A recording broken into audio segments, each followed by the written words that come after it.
Saya di sini saya pastikan Om Deddy adalah cepu. Bentar, saya punya alasan. Nggak ada cepu tuh, nggak ada. Paling juga yang dari sini ketangkep juga 2 paling. Mas, 8. Halo Sobat Jago, kembali lagi di channel Jago Lovers.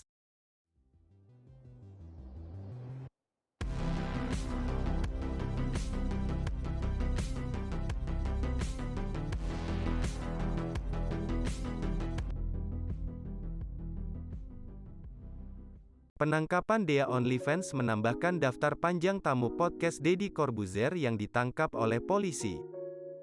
Ayah Aska Corbuzier ini memang kerap kali mengundang narasumber yang sedang viral dan penuh dengan kontroversial. Deddy juga menyebutkan dalam unggahan video Instagram terakhirnya bahwa ternyata ada 8 orang bintang tamunya yang ditangkap karena kasus hukum. Rupanya, tak hanya Dea OnlyFans saja yang terkena sial usai tampil di podcast Deddy Corbuzier. Sederet bintang tamu podcast Deddy Corbuzier ada yang ditangkap polisi setelah tampil di acara tersebut. Deretan ini memiliki kasus mulai dari pornografi, narkoba, hingga koruptor. Berikut 8 daftar nama mereka yang dipenjara setelah hadir di podcast Deddy Corbuzier.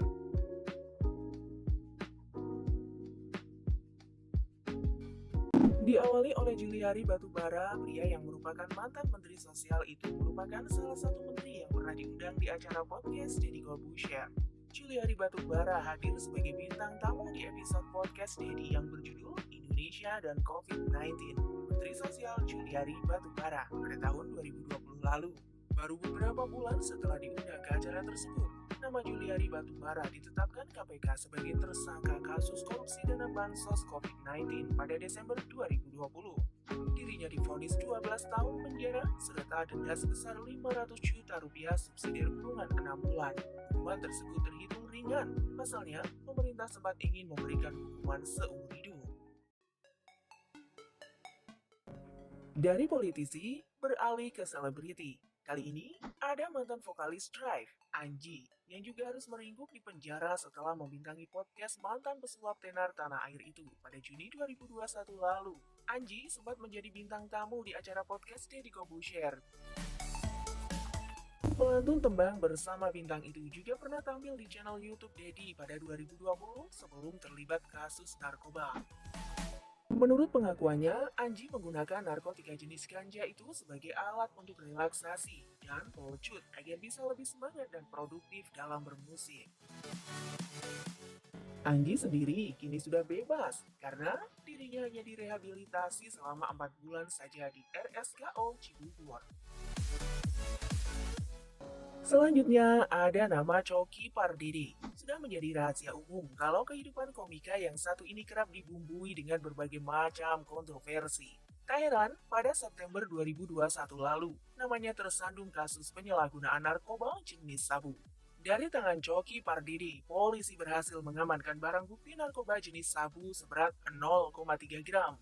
Selain sabu, polisi juga menemukan jarum suntik sebagai alat untuk memakai sabu lewat dubur.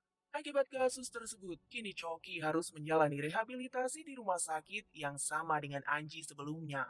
Di sisi lain, ternyata alasan dibalik penggunaan narkoba oleh Coki Pardede itu tidak lain tidak bukan agar dirinya lebih percaya diri saat tampil di panggung. Sebuah alasan klasik yang harus diakui, mengingat seorang public figure memang dituntut untuk selalu tampil prima dan percaya diri. Kasus penangkapan Coki Pardede ini juga semakin menambah daftar nama orang yang ditangkap setelah hadir di podcast Deddy Corbuzier. Mengingat sebelumnya, wajah Coki Pardede kerap warawiri di podcast Deddy Corbuzier bersama sohibnya, Tretan Muslim. Sorry ya, Lai, aku kaget ya, Lai. Maaf ya, Lai. Aku bantunya, Lai. Ya mana? Bikin dulu tuh barang itu, Le. Tunjukin dulu, Lai. Ambil dulu, Lai.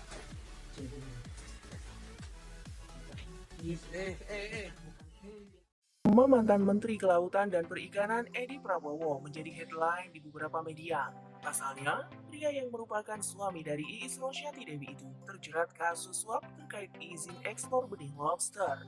Edi Prabowo disebut jaksa terbukti menerima uang suap yang totalnya mencapai 25,7 miliar rupiah dari seorang pengusaha eksportir benur.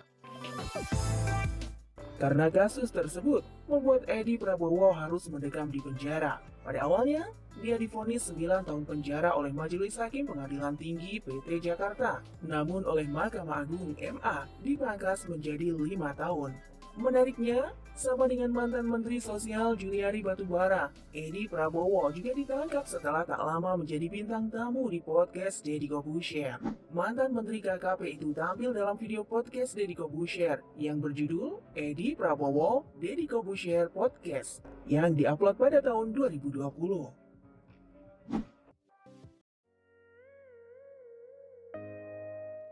Sempat tampil menjadi bintang tamu Deddy Corbuzier pada podcast yang berjudul Pasti Masuk Penjara. Maafinlah. Dalam video tersebut, Adam Denny membeberkan tentang masalahnya dengan drummer band Superman is Dead, Jering. Yang mana kita tahu, Jering juga kerap aktif di media sosial. Namun, seolah mengamini judul podcast yang dia bintangi, seorang Adam Denny justru harus mendekam di penjara setelah dirinya dipolisikan pada Januari 2022 dalam kasus tindak pidana UU ITE. Adam dipidana karena mengunggah dokumen elektronik pribadi orang lain tanpa seizin pemiliknya. Menurut pengakuan Adam Denny, dirinya melakukan hal tersebut karena disuruh oleh seseorang ketika mengunggah dokumen Wakil Ketua Komisi 3 DPR Ahmad Sahroni. Selain itu, dirinya juga menyesali perbuatannya. Bahkan, Adam Denny juga meminta Ahmad Sahroni untuk memaafkan dia dan mengeluarkannya dari penjara.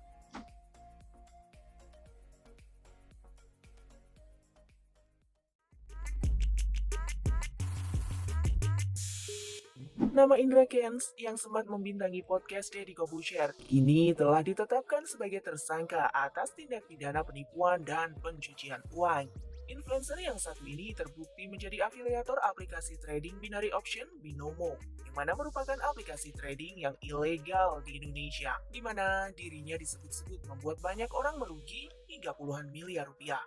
Karena perbuatannya itu, dirinya terancam dimiskinkan dan bisa divonis maksimal 20 tahun penjara. Pria yang terkenal dengan perkataan bahwa terlahir miskin adalah sebuah privilege itu sebelumnya pernah tampil di acara podcast Deddy Corbuzier yang berjudul Gue Kaya, Mereka Enggak. Wow, Deddy Corbuzier Podcast yang diunggah pada tahun 2020.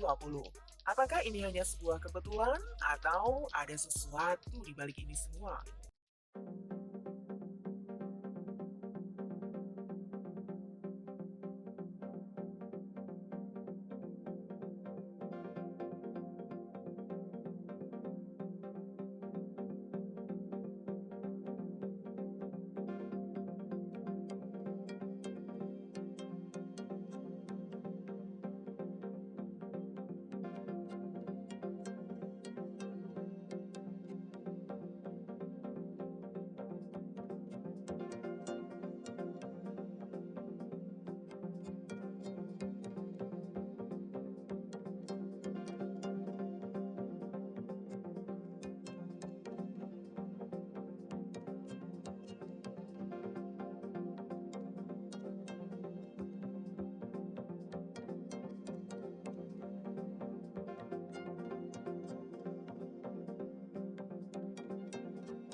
Jatuh ke lubang yang sama. Begitulah kalimat yang pantas disematkan kepada komika Viko Fahriza yang kini mengikuti jejak teman seprofesi Coki Pardede. Komika yang satu ini juga bahkan ditangkap dengan kasus serupa, di mana dia ditangkap atas tuduhan penyalahgunaan narkoba jenis tembakau sintetis Horilla. Sama seperti Coki Pardede, Viko juga harus mengikuti rehabilitasi selama 6 bulan di RSKO Cibubur. Berbeda dari deretan publik figur tadi, Viko tidak tampil di podcast, melainkan konten baru Deddy Corbuzier yang diunggah setiap minggu, yaitu Somasi. Viko Fahriza sendiri tampil di video Somasi berjudul Gue Lagi Doa di Somasi. Viko Fahriza, Deddy Corbuzier Podcast. Yang lebih mirisnya lagi, Viko ditangkap hanya berjarak beberapa hari setelah video itu diunggah.